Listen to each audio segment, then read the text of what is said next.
জান্নাতের মানুষরা উড়ে বেড়াতে পারবেন।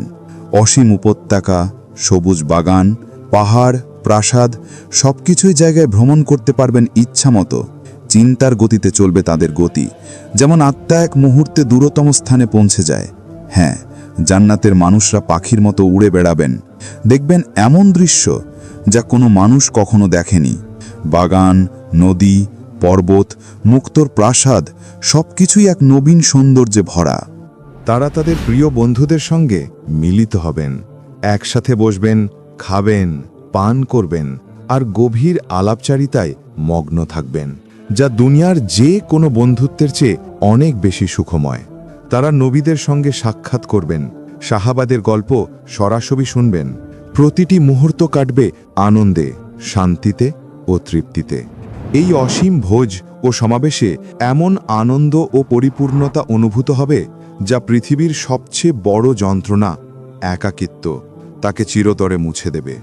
এখানে আর কেউ কখনো একা থাকবে না।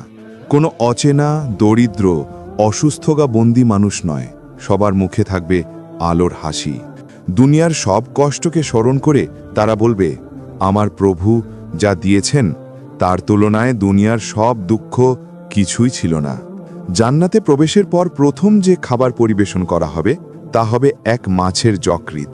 হাদিসে উল্লেখ আছে, এই মাছটি সেই মাছ যা নবী ইউনুস আলাইহিসসালামকে নিজের পেটে ধারণ করেছিল। জান্নাতে খাবার হবে কেবল আনন্দ ও উপভোগের জন্য, ক্ষুধা নিবারণের জন্য নয়।